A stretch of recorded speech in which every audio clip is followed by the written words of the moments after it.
The ability to enjoy a movie is insignificant next to the power of a spoiler.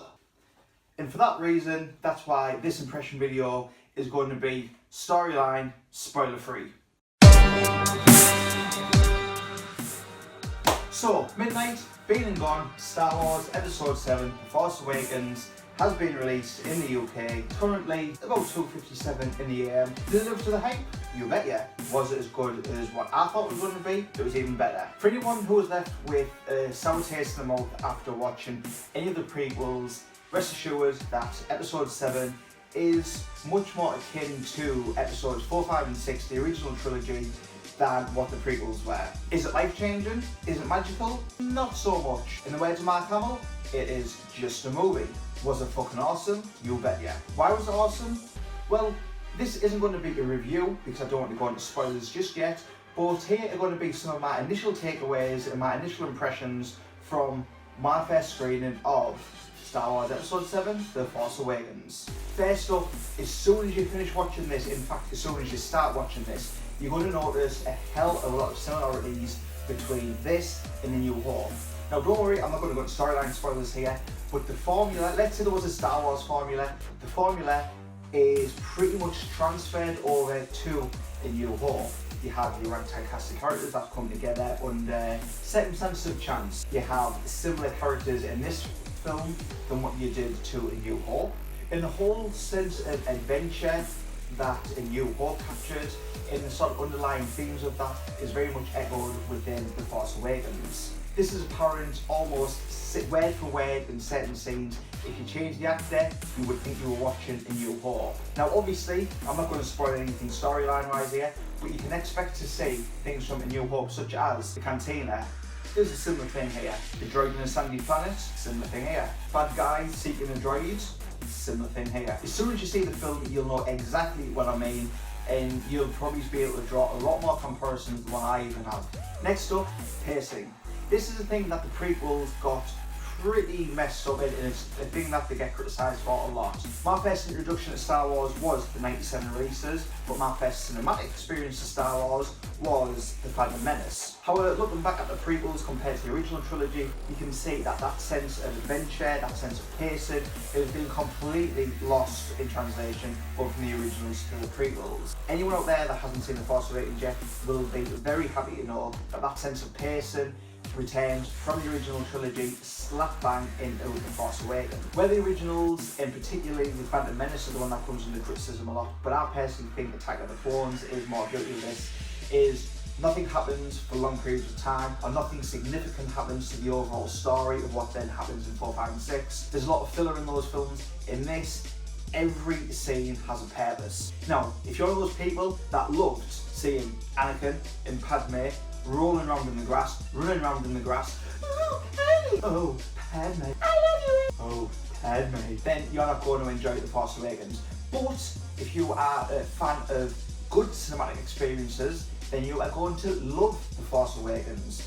Why? As I've already mentioned, every scene has a purpose. It's very much action orientated, but then the scenes between the action pieces have a reason, the story there, whether that's to progress the story forwards, whether it's to provide information about what's happened in the time frame from Return of the Jedi to The Force Awakens.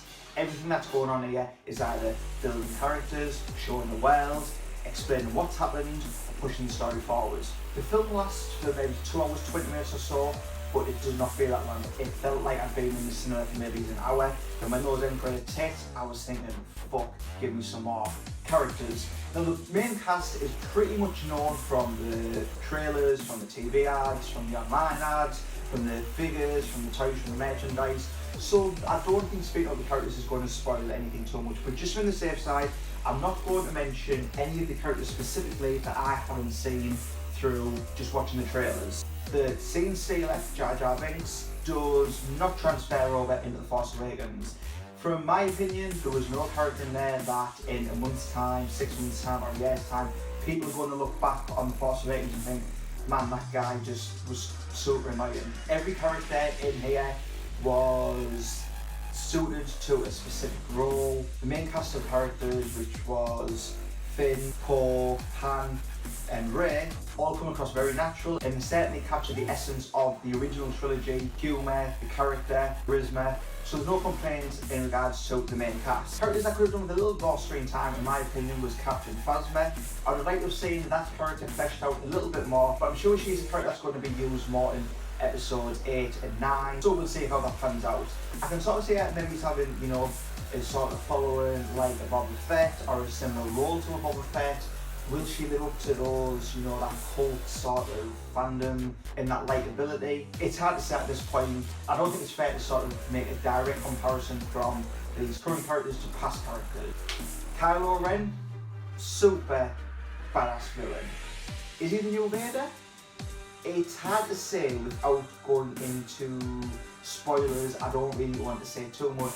However, I don't think, at least from this film, that the Star Wars universe has another villain that is going to be as iconic as Darth Vader. That might be a little unfair for me to say though, however, given that Darth Vader has been built up over 3 films, 6 films if you include young Anakin, and 30 years of marketing, merchandise and expanded universe storytelling to build that character up. Kylo Ren, on the other hand, has had one film with very limited information prior to the film, but rather than just being a one-dimensional I'm evil kind of character, Kylo Ren is actually fleshed out in the development of his character and the revelations of his character throughout the film from start to finish just keep on coming. It's not as if, right, Kylo Ren, go on screen, reveal something, you're off the screen, Kylo Ren, come back on for the end, then you're off. You know, he makes appearances throughout the film. In each appearance that we see of him, we learn a little bit more about Kylo Ren's character, his drive, his motivation, his backstory and personality. Will he live up to the expectations of a Darth Vader character? Well, I'm probably a little bit biased in what I'm saying, given the get that I'm wearing. I'm thinking no at this point, but that's not a bad thing. Was he as cool as Darth Maul? Meh, I don't think so. Was he a more fleshed out, more developed and enjoyable character? Definitely. First impressions though, the film does live up to the hype. It should satisfy any Star Wars fans' expectations. It captures the essence of what Star Wars is far better than what the prequel trilogy is. And I think this actually draws, in some regards, elements from the Star Wars expanded universe in terms of games. I sort of saw some elements of Knights of the Republic, the original Xbox title, put into this game. Whether or not that's deliberate or if it's just something I sort of interpreted, I'm not too sure.